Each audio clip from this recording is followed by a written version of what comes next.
I'm Dwight Drummond. Tonight, Toronto police now say the remains discovered this week in a dumpster in Rosedale are that of a young girl. Probably between the ages of 4 to 7 years.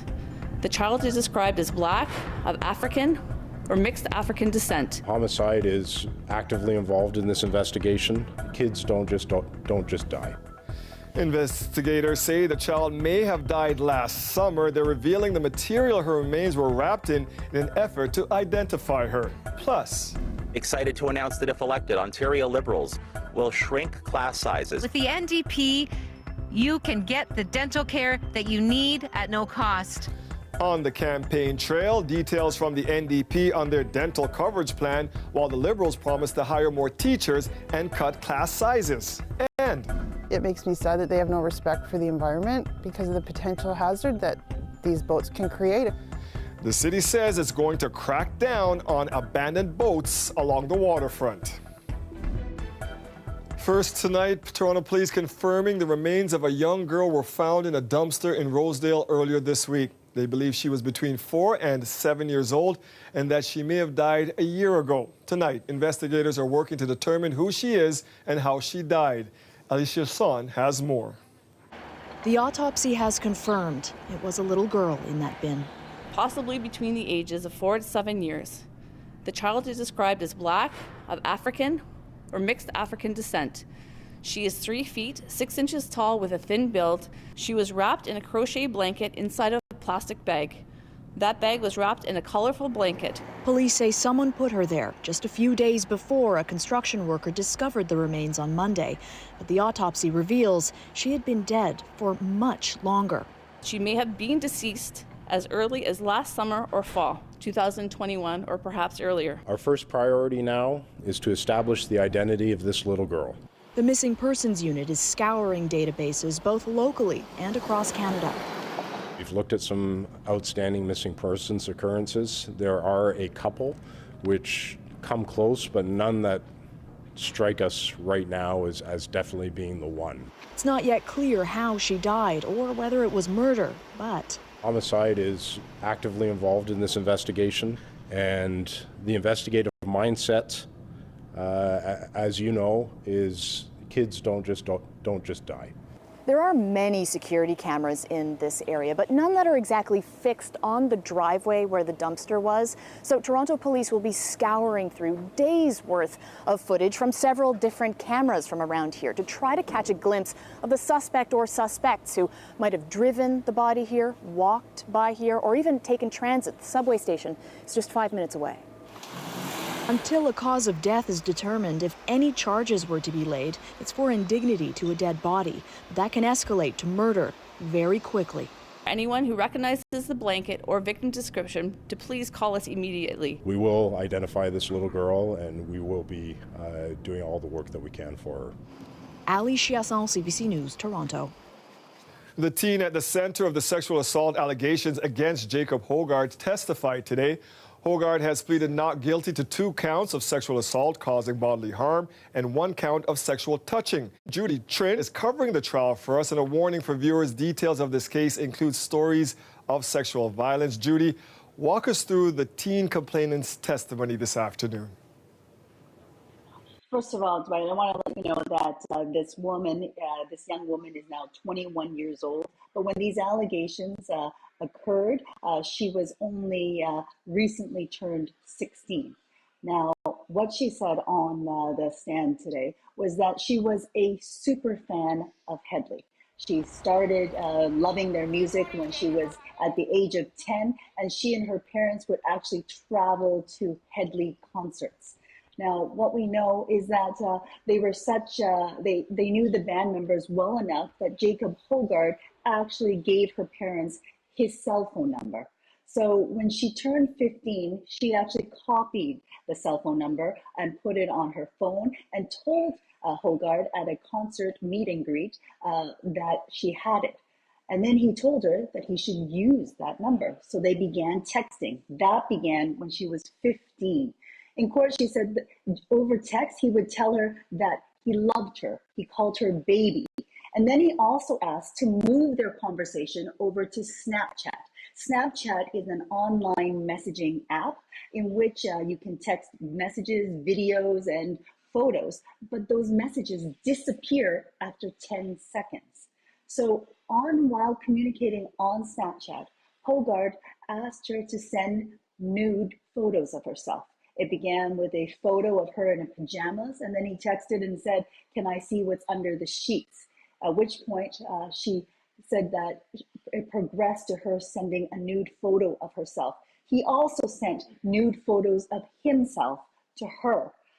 We heard in court, according to her testimony. We know that the Crown has video evidence, a 6-second video of Jacob Hogard masturbating inside the washing stall on an airplane.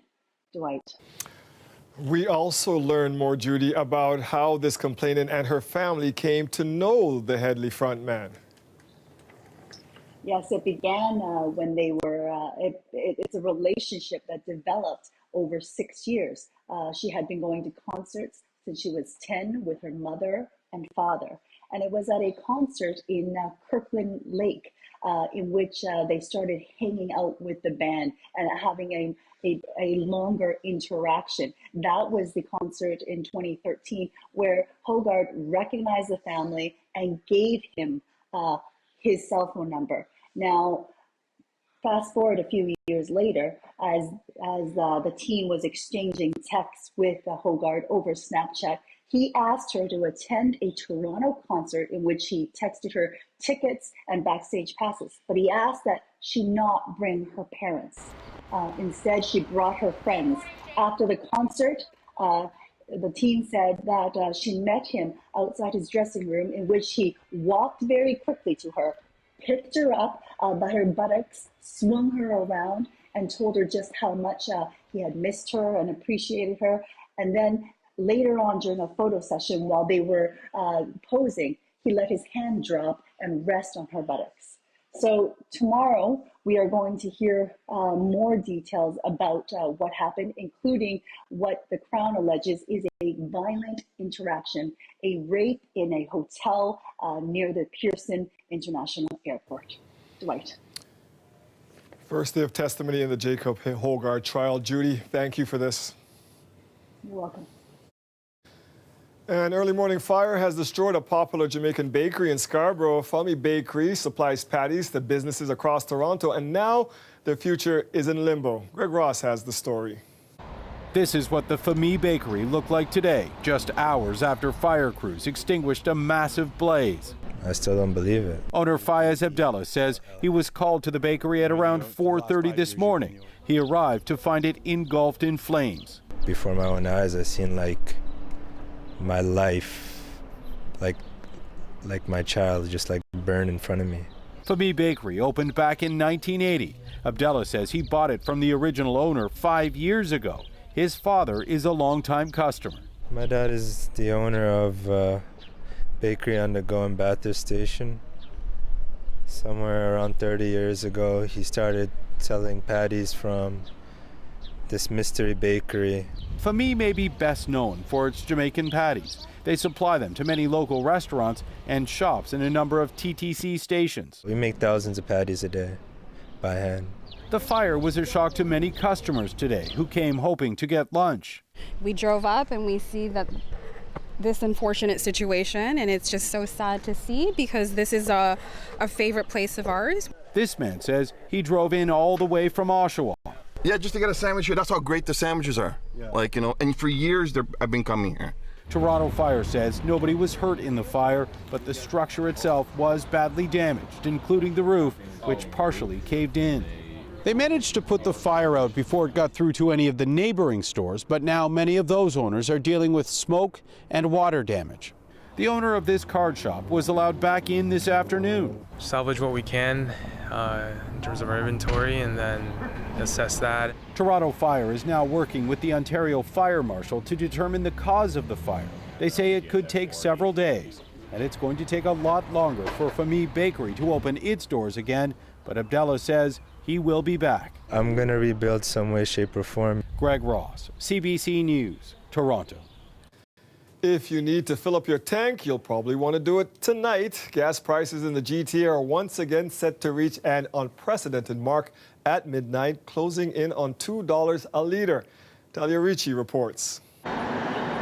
The upcoming hike at the pump fueled many to fill up ASAP. They're going to go up significantly, so why not get ahead of the game here? Knowing that, I'll be back to make sure I'm full before the end of the day. After some relief at gas stations this week, prices are expected to rise 5 full cents a litre Friday to a record-setting $1.95.9. It's likely that we will see $1.97.9 come Saturday. Even on my hybrid, it's starting to bite. For many others, it's been affecting their budget for some time. I have 4 kids, so I need my car. It's essential to get them to school every day, so budgeting that with rent. I have a child. I have things that I need to pay for outside of this. And I make a decent income and things are getting really tight, which is crazy. Expert Dan McTagg, who runs a countrywide gas prediction site, says this all comes down to supply and demand. The world wants more. There is less to provide. And it really doesn't matter if it's Canada blocking pipelines or whether it is the United States not producing what it was producing pre-pandemic. The reality is that as the world is trying to catch up, there's a realization that there's less supply. McTagg said he initially predicted we could be seeing $2 a litre as an average price in the GTA sometime around the May long weekend.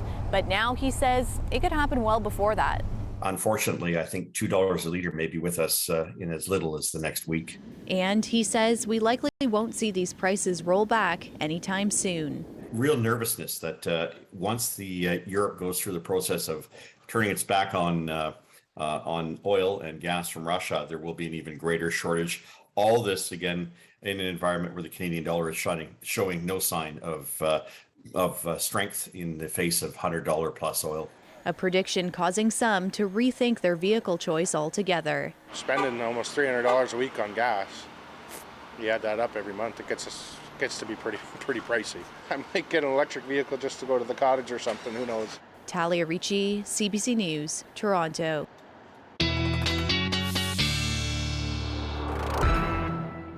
Good thing it was a nice day for a walk, Colette. Couldn't afford to drive anywhere. Yeah, biking, walking, you're right. Go for a little run. Perfect conditions for that.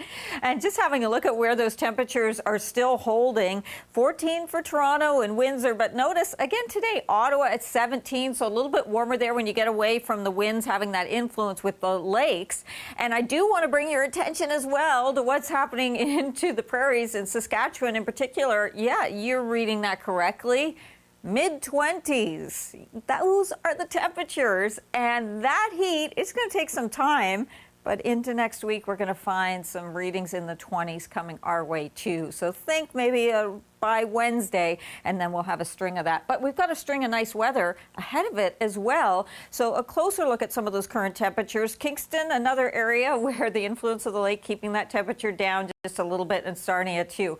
But this is what's happening. A system is trying to make its way across the lower Great Lakes. High pressure, though, to the north and protecting us across much of Ontario means, yes, it is going to provide a glancing blow here down towards the Windsor area and Leamington, where 10-20 millimeters of rainfall is possible, but all we'll likely pick up is just some of that extra cloud cover coming our way. So I've increased some of the cloudiness. 8 tonight for the low, 14 again tomorrow for that daytime high. But when I come back, Dwight, we'll get into some of that warmer air that's coming our way. And we'll look at Mom, too, and Mother's Day and what that's looking like. Very important. Thank you, Colin.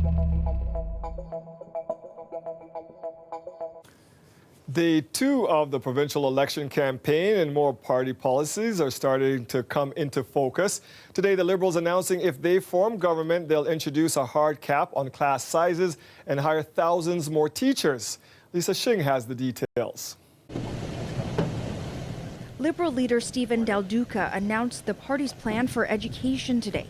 If elected, the Liberals will place a hard cap of 20 students for all classes grades 1 to 12. This is an urgent thing that needs to be delivered. Currently, class sizes are based on an average of 20 students, so many have more than that. A hard cap would mean more schools and teachers are needed. The Liberals are promising to hire 10,000 more. Del Duca did not give a timeline on the pledge. It will take a little bit of time, so that's why we will prioritize the schools in the neighborhoods that have the greatest challenges. The Liberals say they'll recruit from other provinces and help qualified teachers immigrate to Ontario. It's also promising to end mandatory e-learning. At the campaign stop today, Del Duca singled out PC leader Doug Ford on that. You certainly don't do it the way that Doug Ford and his team are determined to do it, cutting public education, forcing mandatory online courses down the throats of people and families and kids in high schools. The Progressive Conservative government mandated 2 online credits as a graduation requirement. Ford's response? Under the Liberals, they closed 600 schools. So they won't have to worry about capping anything because they won't have the schools to put the students in.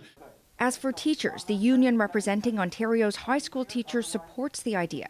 So does the Elementary Teachers Union, saying the pandemic has created gaps in students' learning.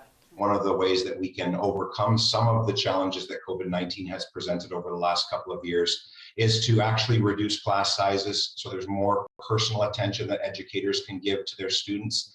And certainly a reduction in class sizes would help that all the way across the board. Del Duca made the announcement in Vaughan Woodbridge, a riding he lost to the PCs 4 years ago. Lisa Sheng, CBC News, Toronto. PC leader Doug Ford saying today his party will focus on making life more affordable for Ontarians. We're going to continue to make sure that we put money back in people's pockets, no matter if it's getting rid of the tolls on the 412, 418, cutting the gas tax, just getting rid of all the unnecessary taxes that people are facing. Ford was in Uxbridge speaking at a car dealership. He's promising to build more housing. Ford also saying today that privatizing Highway 407 was a mistake. NDP leader Andrea Horwath filling in some of the details in her party's promise to provide dental coverage to uninsured Ontarians. Loretta Redekop explains. With the NDP, your dental care will be covered. NDP leader Andrea Horwath made the announcement in Scarborough, outside the home of 18-year-old Annie Wong. She had a painful condition where her baby teeth didn't come out and she had to have them pulled. I didn't know that we didn't have enough money, and it took us a long time to save that much. Wong says in the end, the dentist allowed her family to pay less. But with her condition, now she needs braces. It costs a lot of money to go to the dentist. It's expensive. We can make sure that all families are able to access the dental care they need. For people who are uninsured, all households earning less than $90,000 would have their dental care completely covered, starting later this year. For families earning between $90,000 and $200,000, they'd be covered on a sliding scale, up to 50%, starting within 2 years. Right now, every 9 minutes, somebody is attending an emergency room in our province to get dental care. That shouldn't be happening. The party made a similar promise 4 years ago. This time, there's a federal deal for dental benefits to be fully in place by 2025. This way, more people will have coverage faster. We will implement this plan right away. And then when the federal plan kicks in, it'll reduce Ontario's costs. The PC leader was asked about the NDP's promise. As for the dental costs, we have that program in place already, and it's working well. We're going to add on to our dental program, making sure we put over $90 million into dental. The Liberal leader says his party's plan is coming. To deliver a portable benefits package for people who are showing up and doing their part in this province and don't have the proper safety net anymore. As for the cost, the NDP says it would invest $680 million the first year, going down to $380 million once full federal funding for dental care starts. Loretta Redekop, CBC News, Toronto. Green Party leader Mike Schreiner was in Waterloo today talking about his party's plan to build more housing. Ontario Greens are committed to building 160,000 affordable community rental homes in this province. Schreiner says the plan would be done in partnership with co-op and nonprofit housing providers. He says that number would include 60,000 permanent supportive housing spaces and 22,000 Indigenous-led and owned housing units.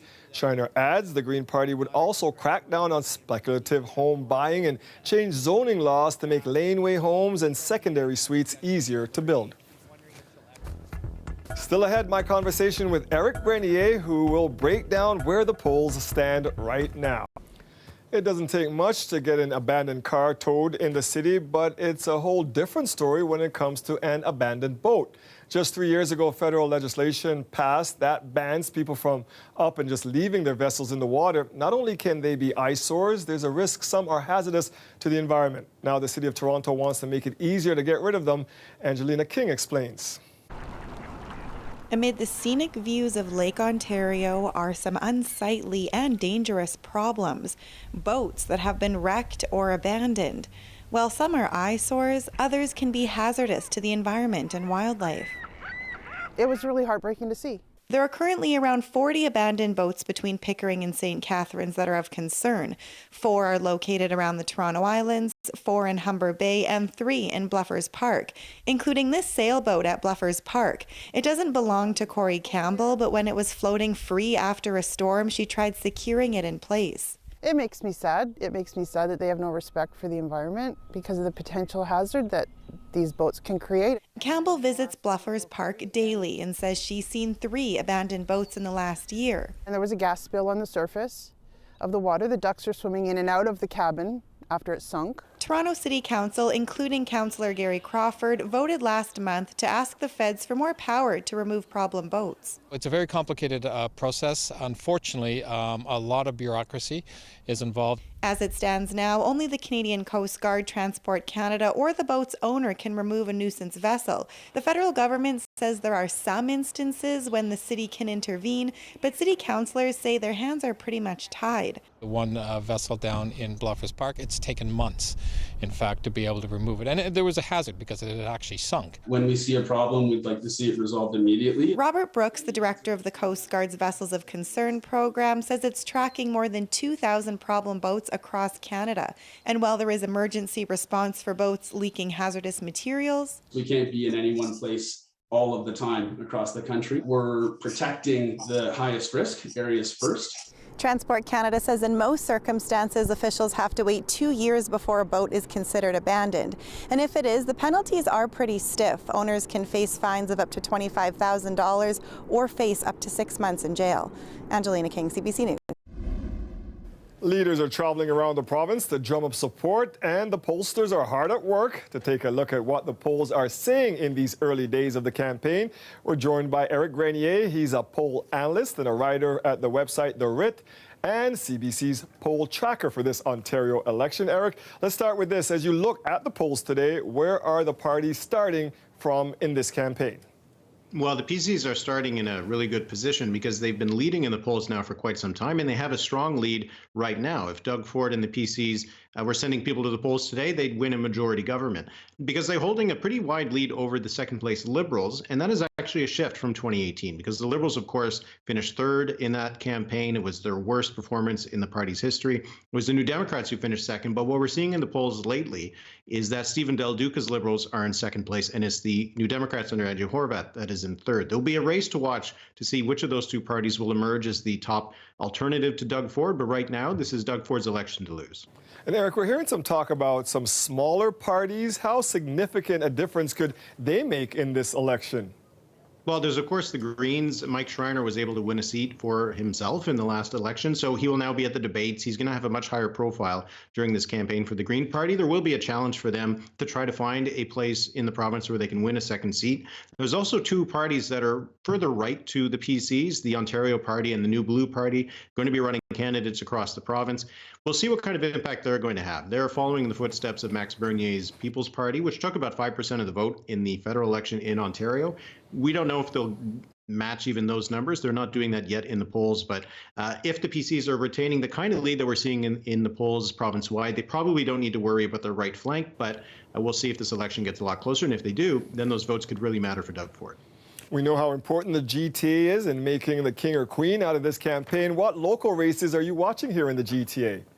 Well, there's a lot of them. There's a few to see if the PCs are going to actually go on the offense in Toronto, where they're running some star candidates, you could say. Mark Saunders, the former police chief in Don Valley West, and Michael Ford, the nephew of Doug Ford, running in York Southwestern. So if the PCs are able to pick up seats in Toronto, then they're probably going to win another government. But outside of the city itself, you're looking at places like Mississauga. Are the Liberals going to be able to get back those ridings that they lost in the last election? And Brampton. Brampton was an area that the New Democrats did really well. And if Andrew Horwath is going to have any chance of being premier, she's going to have to win Brampton again. So those are going to be some ridings to watch. But really across the whole GTA, it's where elections are won and lost, and it's not going to be any different this time. No, you're heading up the CBC poll tracker for this election. Can you tell us what that is and how viewers can use it, Eric? Yeah, well, it's a poll aggregation that we've done now for a couple provincial and federal campaigns at the CBC. It brings all the polls together because every day during an election, there's lots of polls that are released. We've already seen maybe a half dozen over the last couple of days. So you can get a bit of whiplash just trying to follow the numbers. So the poll tracker boils it all down, gives you an idea of where the parties stand in the polls, translates that into seats so you can have an idea of which party's best placed to form a government. And people can find that at cbc.ca/poll tracker. It'll be updated throughout the campaign. And it's just one way to follow that bouncing ball of the polls without having to follow every individual poll that's going to be published over the next few weeks. That is Eric Grenier. He's a poll analyst, a writer at the website The Writ, and he will be running CBC's poll tracker for this election. Looking forward to working with you again, Eric. Thank you for joining us. Thank you. CBC News has requested interviews with the leaders of all four major parties ahead of the June 2nd election day. Tonight, we have the Green Party of Ontario leader Mike Schreiner in conversation with our Queen's Park reporter Mike Crawley. He began by asking Schreiner what differentiates the Greens from the Liberals and NDP.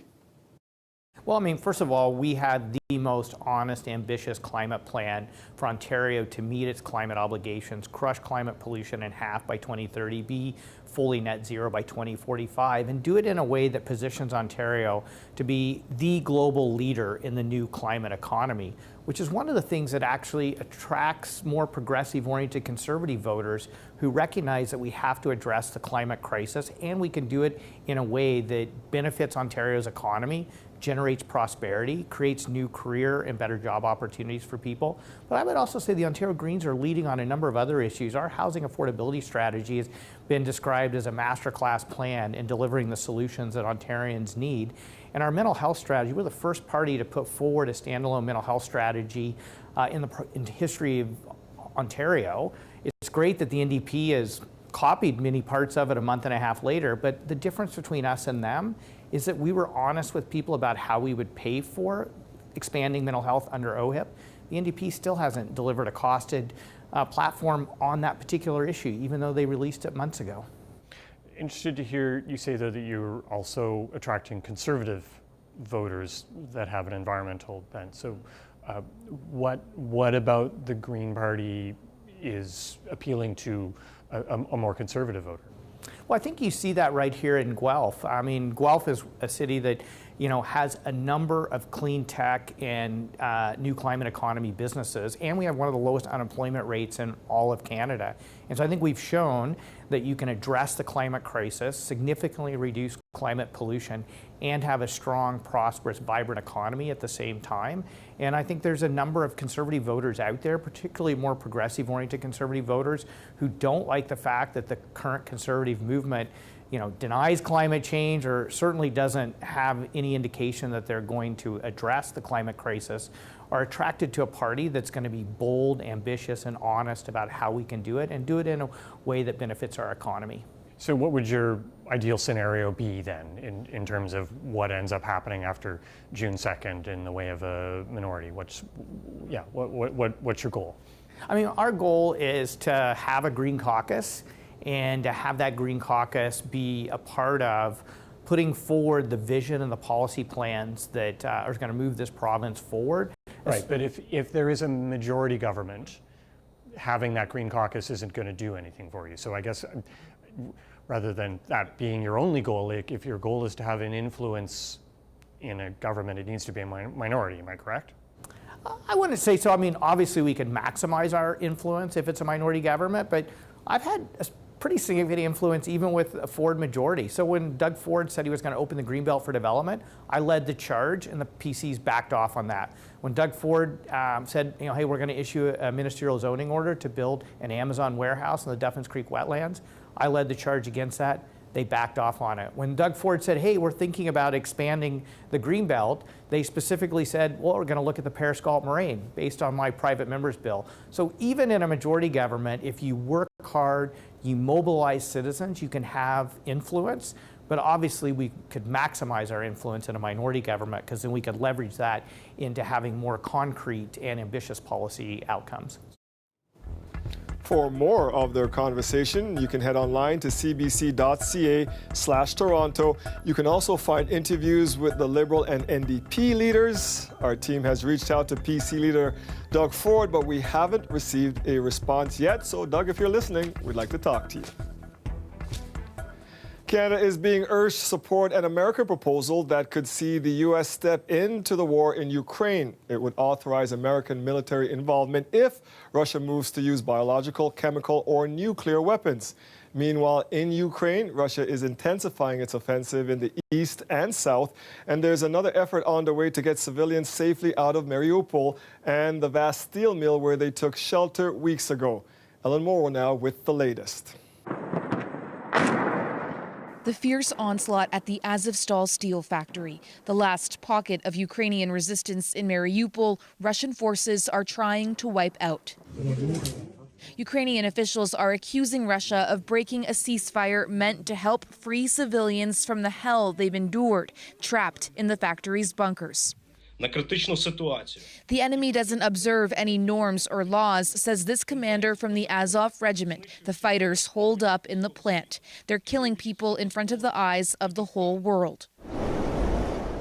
The Kremlin has denied the allegations, claiming it's opened a 3-day humanitarian corridor out of the factory. Tonight, despite the reports of fierce fighting, the UN says another operation is underway to try to evacuate civilians from the plant. The first group of evacuees were rescued last weekend, carrying heavy trauma from their weeks underground under bombardment. We were told that the bomb shelter wouldn't survive a direct hit, that we would be buried alive there. This evacuee says that there would be a mass grave. Ukrainian officials say Russia's offensive is intensifying. Russia says it killed some 600 Ukrainian soldiers overnight, a claim that can't be verified. This was the aftermath of attacks in the eastern city of Kramatorsk. At least 6 missiles hit a residential area, according to Ukrainian officials, wounding more than 20 people. One moment it sounded far away, this resident says. Then the roof started crumbling down. These sisters are now in Kyiv after fleeing Mariupol, unable to say goodbye to their mother before they left. She's still there, and they don't know her fate. It's impossible to look at old, happy photos of us now, says Nicole. My heart shatters. I don't understand.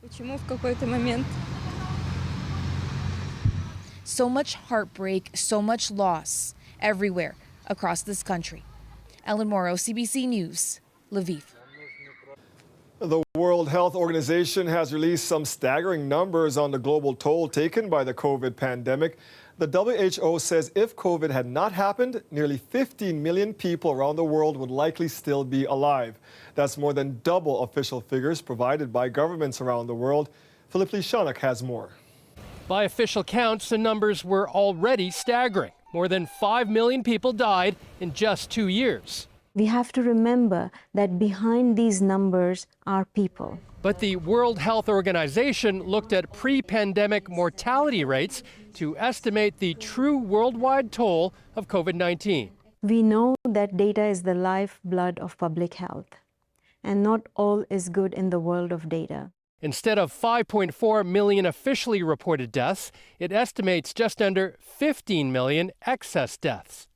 The WHO says the wide gap between its estimate and the deaths reported is a wake-up call. Over 70 countries do not have accurate cause of death reporting. The WHO says Egypt, Pakistan, and India suffered about 9 to 12 times the number of deaths they reported. India claims less than 500,000 people died in 2020 of all causes and disputes the WHO's method of calculating excess deaths.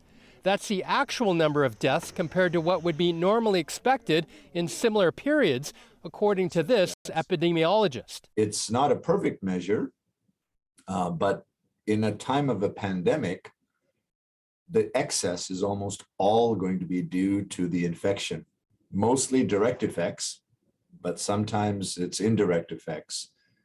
So it could be the case, like in developing countries, someone with a heart attack that didn't have COVID, but nonetheless died, was because they weren't able to get to the hospitals. Here in Canada, parts of the country are in a sixth wave.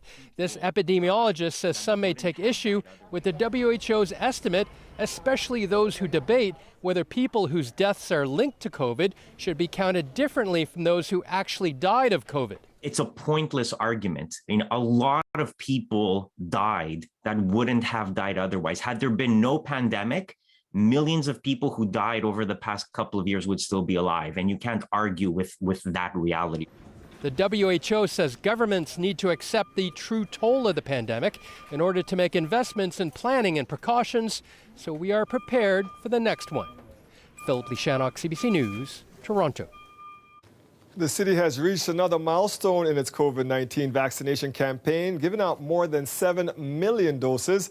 Mayor Tory is looking back at what has been a successful drive so far. The point of acknowledging this today is not to celebrate and do one of those routines where we declare everything over and done with. In fact, quite the opposite. I'm happy at the fact that Torontonians can see the city and see themselves moving to a different stage of the pandemic where life is a bit closer to normal. But I'm concerned that we still have lots of ground to make up. The mayor made his remarks as the city opens up another vaccination center in the core.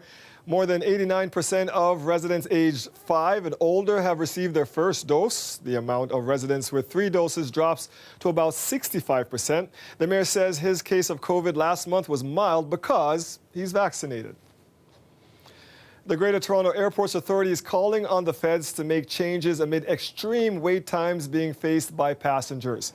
Toronto's Pearson operator released a statement saying it is proud of the way employees have shown up throughout the pandemic, but it is calling on the federal government to streamline public health requirements at airports or eliminate them altogether. That includes random testing. The statement also calls on the feds to invest in staffing and technology, which they say will help the airport get back to pre-pandemic levels. Forecasters say the threat of severe weather continues in the U.S. Southwest after tornadoes struck last night in Texas and Oklahoma. Some of the worst damage was in the city of Seminole. There were no reports of serious injuries, but there were flash floods and some roads were still closed this morning. There is a chance of more severe weather in the south through tomorrow, and the Midwest could be under threat this weekend.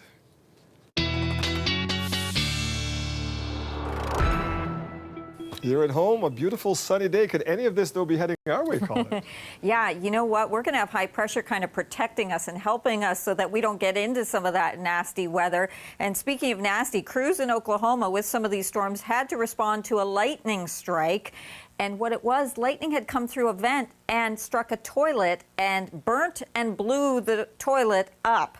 Luckily, no one was sitting on it. In fact, the apartment was not inhabited, so nobody was hurt there. If you want to see some images, though, the lightning definitely won. You can check out my Twitter feed.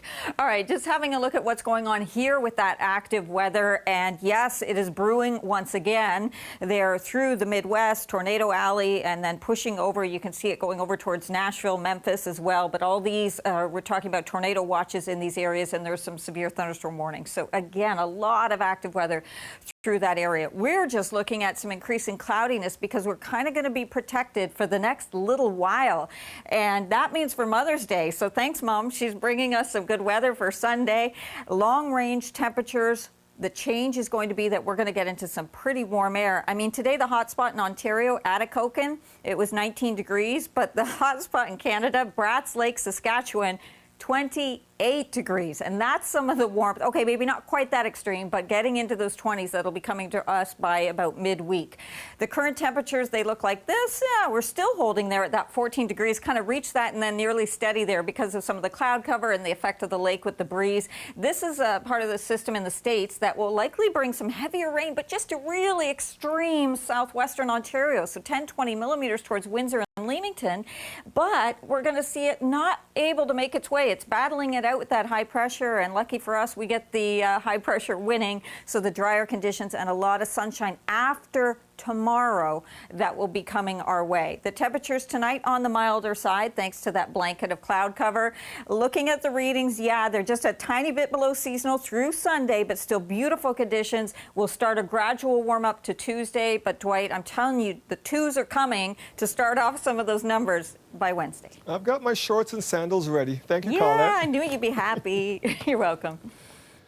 Okay, speaking of happy, not so much. Nobody said playing the defending Stanley Cup champions in the playoffs would be easy, and the Leafs found that out last night. Losing Game 2, 5-3, Austin Matthews netted 2 assists last night and says it's still anyone's series. It's kind of the playoffs, so anything can really happen. I'm not sure we were really making predictions or anticipating because you never know what's going to happen.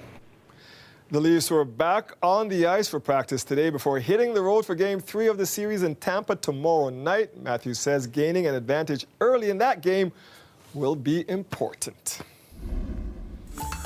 As we head to break, let's take a look at where the markets closed. The TSX had its worst day in more than 5 months. It closed down by 488 points over continued concerns about the rising interest rates. The Dow fell by 1,063 points. The dollar traded lower at 77.99 cents US. We'll be right back. The lack of affordable housing in Canada means more people are now turning to shelters and subsidized living. In Ottawa alone, about 30,000 individuals rely on the local community housing provider for a place to call home. But as Nicole Williams reports, bed bugs, black mold, and broken cabinets are just some of the issues plaguing these municipally run units. I've been waiting 4.5 years to get this done. This is Andrea Terry's kitchen. She says missing drawers are just the tip of the iceberg. And the one thing, black mold. From holes in the floors to holes in the walls and broken electrical outlets, Terry says her home, an Ottawa community housing townhouse, is falling apart and nothing is being done about it. I'm embarrassed to bring people here because of the lack of repairs that are getting done.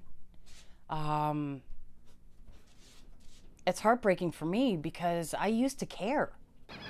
In another OCH townhouse across the city, a woman who we're calling Rhoda says her family has seen their fair share of problems ever since they moved in 10 years ago.